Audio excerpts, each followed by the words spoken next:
Hey guys, today was something I was hoping I wouldn't have to make a video about.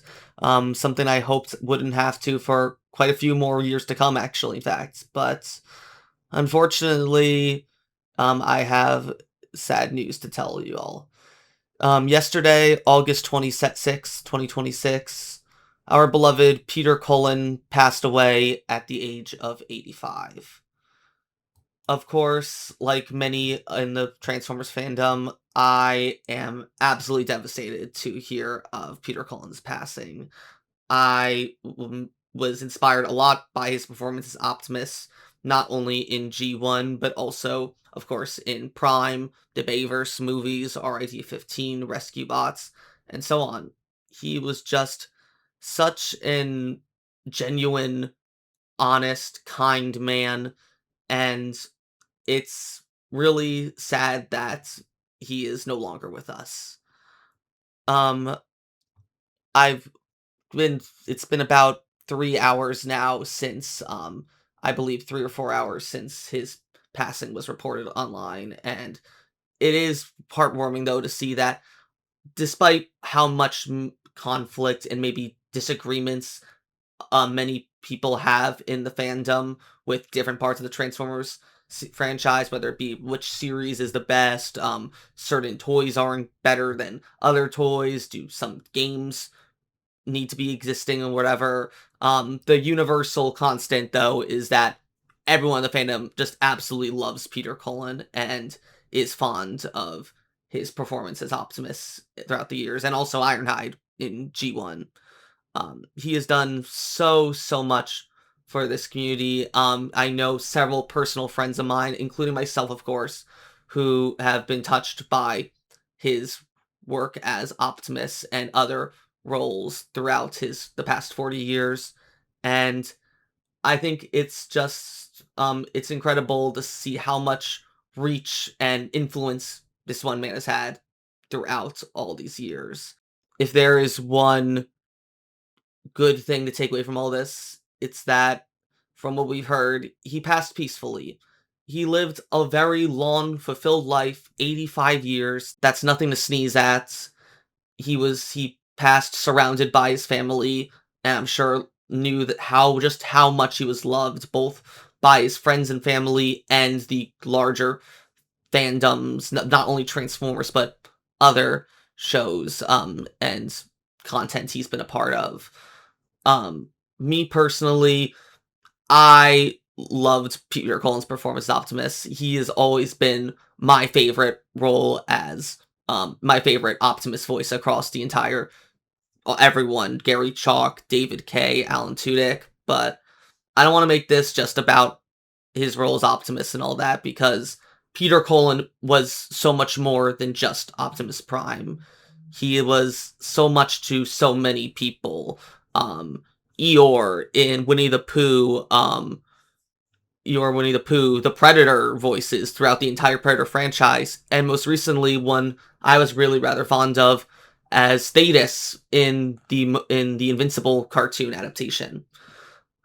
If I'm may talk about my own personal experience with Peter Cullen, I didn't at my first time hearing him as Optimus Prime was actually in the very first Bayverse movie, like I'm sure many others were. When I was 9 years old, I was enrolled in a martial arts class, and for Halloween that year, every weekend we would have a movie night. Or I believe maybe we just had one movie night. I don't remember, but I remember we had a movie night in 2007 at my local martial arts institute, and the movie we went to go see that night was the original Bayverse movie. And now, prior to then, I had known about Transformers beforehand because I was a big fan of Transformers Armada, the Unicron trilogy, and all that. So this is my first time ever hearing Peter Cullen's Optimus Prime, because before that, Gary Chalk was the only Optimus I knew through those through those shows, I mean. And I absolutely fell in love with Peter Cullen's performance as Optimus in that movie. Of course, I wouldn't watch any more of the Transformers movies until much later, about 10 years later in 2015, when I got back into the franchise properly with both Transformers Prime and RID-15. And to me, at least, Peter Cullen's performance as Optimus in Transformers Prime is the definitive Optimus Prime to me in regards to his performance as Optimus. Just everything about it, he takes the best parts of both G1 and Bayverse Optimus and mixes that together into this very wise sounding, experienced leader that never lets his emotions get there. He's always calm, collected, always willing to give great advice to his fellow Autobots and human allies, and is just the pinnacle, I'd argue, of lawful good characters in entertainment history. There, where when people think of like the most famous heroes in fiction, I'm sure Optimus Prime is absolutely one of them. He is up there with the likes of Luke Skywalker, Captain America, Spider-Man, Batman, and so on. And a large part of that is due in parts to Peter Cullen's performance in Transformers Prime, RIT-15, Rescue Bots, the Bayverse series, and of course, G1 cartoon. But as I mentioned before, Peter Cullen has done so much throughout the years, more than just Transformers, and his work and how many lives he's affected through his work should be applauded. I was fortunate enough to get to meet Peter Cullen at a local convention.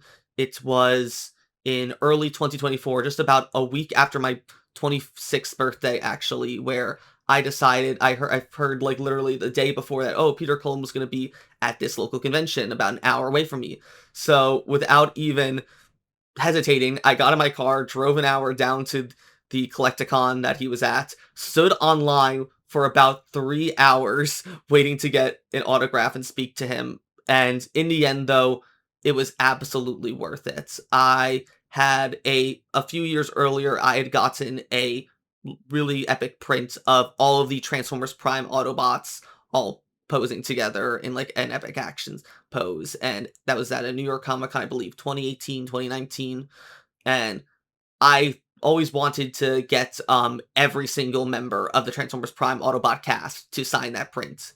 So I brought that print with me to have Peter Cullen sign. He was so sweet in person, getting to talk to him, thank him for his countless years of voice work and how his performances have touched not only my life, but thousands, maybe even millions of others as well. And the smile on his face when I told him just how much his work as Optimus meant to me and others, it was so sweet. This man was such a kind, genuine person. And the fact that he even reached out to shake my hand, personally thanking me for being a fan and for everyone else who revered his work as Optimus, there was just no one else like him. He was so kind, and that is a memory I will keep with me fondly, that I got to meet that man, and he was genuinely just as kind and sweet as the characters he plays. I know we all like to joke about Bayverse Optimus being this bloodthirsty psycho killer, but even with that aside, though, like, he does have his moments, don't get me wrong, but in Bayverse, Optimus does have that sense of softness. He wishes about none else. He doesn't just want to defeat his enemies and kill them all just to, despite what he may say in Dark the Moon, though, he genuinely wants peace for all sentient beings. As his famous line is, freedom is the right of all sentient beings, and I think that is to be, that he really embodied, Peter Cullen really embodied that as Optimus throughout all of his performances, whether it be G1, where he was a lot more goofy, but also had his very endearing, sweet moments throughout all of G1 and the G1 movie. Like I mentioned with Prime, where he was a lot more older, that more weary, but still held on to that hope for peace. One of my favorite lines, I think, is in episode 6 of season 1, where it's after the whole Darkness Rising arc and Megatron is believed to have died in the space bridge explosion. We see Optimus alone mourning Megatron's supposed death, and Ratchet actually calls him out as like, oh, don't tell me like you're actually like mourning Megatron or something like that. Something along those lines. It's been a few years since I've last seen Prime, but Optimus corrects him, saying like, no, I'm not mourning that. It's just I wish things would be differently, because a part of me still hoped that there was a way where I could have gotten Megatron to see the error of his ways. And I think that's just the greatest thing about Optimus, not counting Bayverse Optimus, but I think it's such a big thing that despite that, every version of Optimus, for the most part, doesn't want to see Megatron defeated and, like, result in his death. Optimus always wants to try and make Megatron see the error of his ways, and by the end of Prime Predacons Rising, regardless of whether or not you think the change in Megatron's worldview is good or not, Optimus accomplishes that goal. He gets Megatron to see the error of his ways, makes Megatron renounce the Decepticons, and go into a self-imposed exile as a way to atone for his crimes and what he's done. And on a larger scale, outside of Peter Cullen, we actually did get to see at least 2 Megatrons properly be redeemed. Of course, the IDW comics, where Megatron ends up becoming an Autobot in more main character Morgan Meets the Eye and Lost Light, and more close to me, Earthspark, where thanks to the work of not only Optimus but also Dot Malto, Megatron defects from the Decepticons, becomes an honorary Autobot, and helps Optimus end the war, ushering in 15 years of peace between Autobots and Decepticons. And now, of course, we can argue all day whether or not the ending of Earthspark undoes that, but we're not here to talk about the ending of Earthspark or just everything in Transformers. We're here to just celebrate the life of Peter Cullen and what he means to all of us as a community.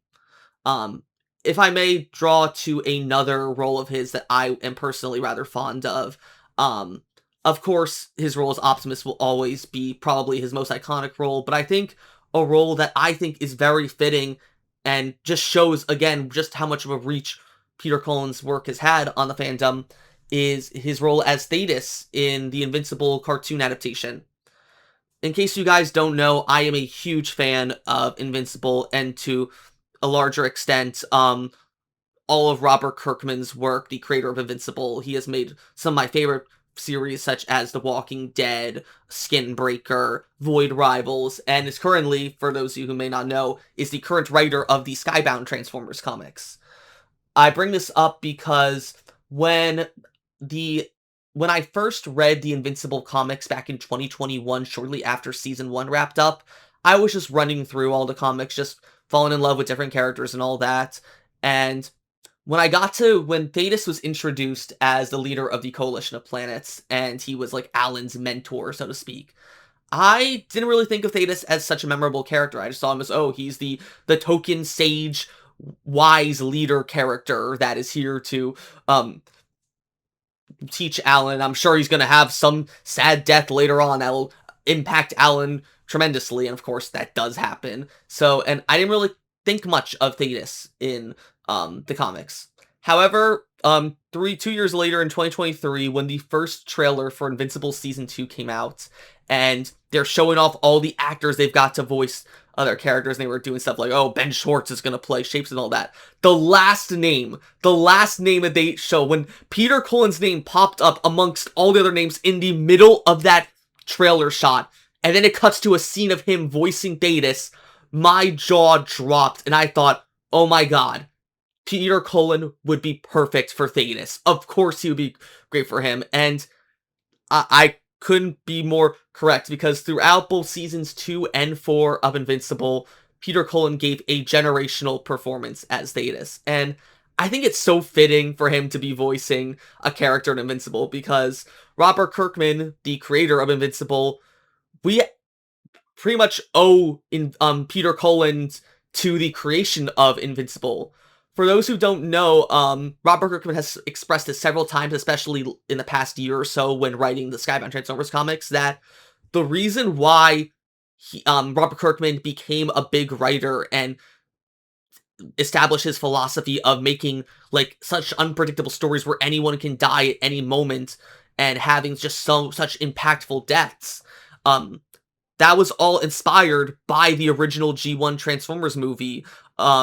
8-year-old Robert Kirkman was in the movie theater in 1986 watching the original G1 movie theater when he saw Optimus Prime die on the big screen, as well as countless other Autobots and Decepticons. And that moment, especially, he's gone to interviews to say this constantly, that Peter Cullen's work as Optimus in his dying moments in the G1 movie really solidified Robert Kirkman's wishes and dreams of being a writer, that he wanted to tell these stories where no one was safe, that anyone could die at any moment, and those deaths could still be impactful.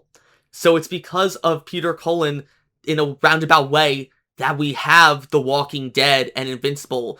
I'm going to go ahead and give some spoilers now for moments in The Walking Dead and Invincible comics and TV show that happened, which I'm sure that Kirkman was directly inspired by Peter Cullen's work in the G1 Transformers movie. Think about I believe if it wasn't for Peter Cullen's work and as Optimus, we wouldn't have gotten incredible moments like Negan's introduction in issue 100 of the Walking Dead comics by having him come in and murder Glenn, one of the most beloved characters in the whole comics up until that point. And then to see that scene recreated 4 years later in the season 7 premiere of the TV show was a phenomenal thing to see, as heartbreaking as it was. In Invincible, when Omni-Man murders the Guardians of the Globe in issue 8 of the comics and then elevated into such a crazy first episode post-credit scene for season 1 of the cartoon adaptation, it sets the tone for it, and it really makes you go back to that original time in the G1 movie, like when Megatron and Starscream slaughter Ratchet, Prowl, Ironhide, and all the other Autobots on board the shuttle into Autobot City. All of that is thanks to Peter Cullen and the amazing performance he gave as Optimus in that movie, and then other great moments in The Walking Dead and Invincible, like Robot's heel turn to being like sort of going evil, killing Cecil and most of the new Guardians of the Globe in effort to make Earth a more peaceful place. The Walking Dead having arguably The Walking Dead having its own Optimus Prime moment by Robert Kirkman killing off the main character, Rick Grimes, in the second last issue of the comics by a nobody whiny kid of all things, just to show how vulnerable even big characters like Rick are. It's just so impactful that, and not even before that Rick's death, where essentially Rick gives his own Optimus Prime like speech right before he died, in the same vein as like Peter Cullen does with all of Optimus's speeches throughout all the Bayverse movies and Transformers Prime. Like, I can't imagine that Robert Kirkman wasn't at least somewhat influenced by Peter Cullen when he wrote Rick's final speech in the Walking Dead comics. Like, it just had to have been inspired by that. And it's not how that roundabout moment where as far as we know, the final role Peter Cullen had as a voice actor was as Thetis in the TV adaptation of a comic book that was probably created only because of his performance as Optimus, is incredible. And it's because of Peter Cullen's performance as Thetis that I think Thetis is a much more memorable character and impactful character in the Invincible TV adaptation than he was in the comics. One of my favorite scenes with Thetis, and I think that's Peter Cullen's best performances as him, there's two scenes, one of which in the penultimate episode of season 4, and then one in the finale of season 4. First off, in a TV show original scene, we get a flashback to what the planet of Viltrum was like before Thrag took over as leader, and we see Thetis still part of the Viltrumite Council with a younger Thrag, Krieg, and the current Emperor of Viltrum, Argol, arguing over what is to be done of bunch of rebelling planets in the Viltrum Empire. And Thetis tries to strive for a more peaceful solution when Argol and Thrag want a more just to wipe them all out. And unrelated to that, it was also great to have Frank Welker, of course, who plays Megatron in Transformers, as Argol in a moment, to have basically Optimus and Megatron interact with each other in another universe was just so cool. And that scene really solidified to me just how amazing Peter Cullen was as Thetis in Invincible. And it really made me think, knowing what was coming later in the episode, I'm like, please, maybe Kirkman has changed a few things in the Invincible show. Some characters have survived longer than their comic counterparts. Maybe he won't kill off Thetis in the TV show like he's in the comic. But alas, that wasn't the case, and it just makes this time though, Thetis' death is far more impactful in the TV show than it was in the comic, in my opinion. And we actually get to have all the characters mourn him, especially Alan, and to a lesser extent Nolan, who Nolan, I believe, respects Thetis a lot for how he helped him and Mark destroy Philtrum and basically put a stop to Thrag's plans temporarily for a bit. But I think what's even bigger than that is the fact that Season 4 ends on Peter Cullen's performance as Thetis. The final scene of Season 4 is literally a posthumous letter Thetis leaves to Alan when Alan becomes the new leader of the Coalition of Planets, where he urges Alan to use the Scourge virus to wipe out all Viltrumites, no matter the cost. The fact that he literally ends the speech with, "No matter the cost, every Viltrumite must die," I can't imagine Kirkman did that without knowing that that is literally a callback to Optimus in the G1 movie with Megatron must be stopped no matter the cost. Especially considering, as far as I know, that wasn't how the speech went in the original comic. So to have that, as far as we know, be Peter Cullen's final voice work, I think it's impactful. Very, very strong, and just shows, again, how everything ropes back to him being such a monumental figure as the original voice of Optimus Prime. And now, there are rumors going around with the current Apology 40th anniversary tour for the G1 movie. We know that there is going to be a post-credits scene involving there's going to be a post-credits scene in this re-release of the G1 movie, and some people are thinking, oh, maybe Peter Cullen got to record one new line as Optimus or something like that. I would love if that was the case. I would love if we got to hear him as Optimus Prime one last time, posthumously, now, but even if that's not the case, I think Peter Cullen should be celebrated for just what an incredible life he's lived and how many other lives he's impacted through his work. Whether you loved him as Eeyore, the Predator, Thetis, or our beloved Optimus Prime, I think we can all agree that Peter Cullen's work will always be remembered, and for many more years to come, he will be seen as such a loving, genuine person. And I don't think I can end this video any better than with, of all things, the closing lines Optimus gives to all the Autobots as he sacrifices himself to revive Cybertron at the end of Transformers Prime Predacons Rising. So I'll go ahead and let the big man himself take it away. Thank you again so much for everything, Peter Cullen. Thank you for all you've done and all the lives and joy and happiness that you've brought into this world. And in the great words of your brother Larry, who I'm sure you are happy to be reunited with, be strong enough to be gentle, everyone. Till all are one. The game is prove your strength, but there's lots of ways to show strength. Some physical, some emotional. Think about it. It takes a strong person to be gentle. Above all, do not lament my absence. For in my spark, I know that this is not the end, but merely a new beginning. Simply put, another transformation.